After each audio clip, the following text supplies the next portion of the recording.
Bir жумушту бүтүргөндөн кийин дароо экинчи жумушка киришиш керек. Мусулмандын жашоосунда жалкоолукка орун жок. Бекер жүрүү жактырылбайт. Орун жок бекер жүргөнгө. Мусулмандарда ушундай принцип бар. Эмгек менен эс алуу менен эмгектен. Эмгек менен эс алуу менен эмгектен дейт. Бул жерде айтып атат, эмгек менен эс ал деп. Адам бир кыймыл аракет кылуу менен эс алыш керек да. Жөн эле жатып алып, азыр бизде не болуп атат эс алуу дегенде? Bir иштен бошосок эле сразу телефон алып туруп, сааттап, барактап, TikTok барактап жапып калып атабыз, а? Бүткөндөн кийин, 1 сааттан кийин же эс алгандай болбойбуз. Же убакыт кандай өткөнүн деле сезбей калабыз, туурабы?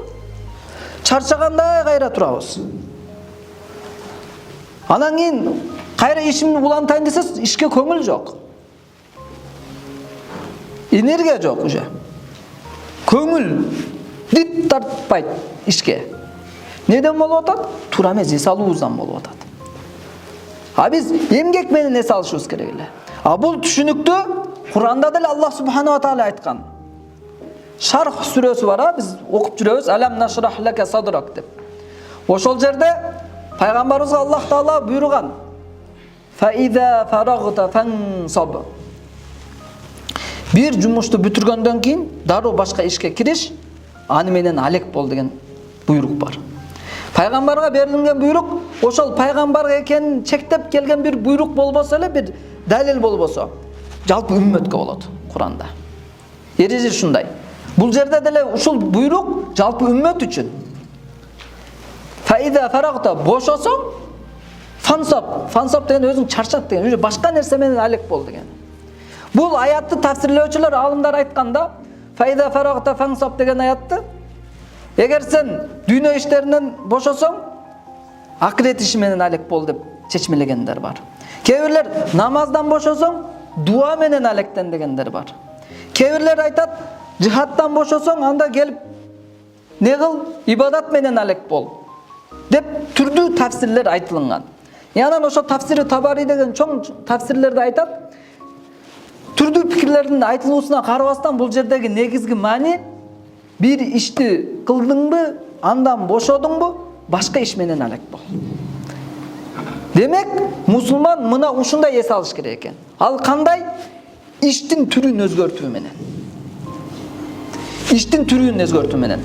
Айталы, сиз физикалык иш менен алектенип атып чарчадыңызбы? Не менен алектениң? Ментальный нерселер менен алек бол. Мээге азык боло турган нерселер менен алектениң. Жөн эле иш кылдым, чарчадым, бир созулайын деп жатып албай, телевизорду коюп алып каналдан каналга түрдүрбөй, койчу жаа сериалды, канчанчы серияга келдик эле, 2-сезондун 138-сериясына келген элек. Кой ошол жерден. Эмес? Не кылыш керек? Башка дагы пайдалуу экинчи нерсеге түргө өзгөртүш керек. Ошондо мусулман жашоосу пайдалуу болот. Түшүнүктүүбү? Бир нерседен экинчи түргө өзгөртүү.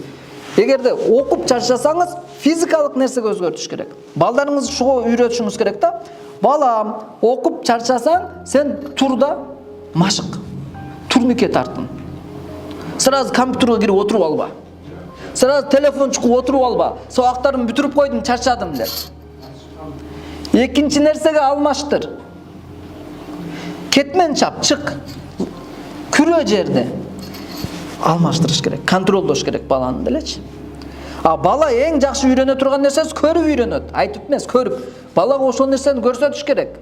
Сиз жумуштан келип туруп эле, бүгүн жумуштан укмуш чарчадым мен деп туруп, жатып алып, телефон чукуп жатсаңыз, бала сизден эч нерсе үйрөнбөйт. А келип алып туруп китеп окуп атсаңыз, келип алып туруп зикир, ибадат кылып атсаңыз, Куран окуп атсаңыз, жаңылыктарды көрүп, жаңылыктарды окуп атсаңыз, пайдалуу нерсе менен эс алып атканыңызды көрсө, бала деле кийин бошосо эле ошондой нерселер менен алек болууну үйрөнөт. Айтып коюу менен үйрөнбөйт. Бүгүн мен кечке чейин офисте отурдум. Келип алып туруп мен бир аз физический активность кылайын деп кыймыл аракет кылып атсаңыз, бала деле түшүнөт. Демек чарчаганда адам отуруп чарчаса иш кылып, Кечке рулда жүрүп чарчаса, келип кыймылдаш керек экен деп түшүнөт. Басыш керек экен деп түшүнөт. Үйрөнөт ошо, көнөт. Бул да жаш балалардын мындай нерсеси бар да психологияда, зеркальный повторение деп коет алардык. Көргөнүн кайталайт да. О түшүнбөйт ал. Мен ушуну кайталап атам, атам кылган кылып атам деп түшүнбөйт ал. Көрдү ошону кайталайт. Сизден ошол нерселерди көрөт, ошону эс алышты үйрөнөт. Үйгө келип туруп Кур'ан окуп атсаңыз, зикир кылып атсаңыз, башка кылып атсаңызчы. Демек, мусулмандын эс алуусу мына ушундай нерсе менен болушу керек.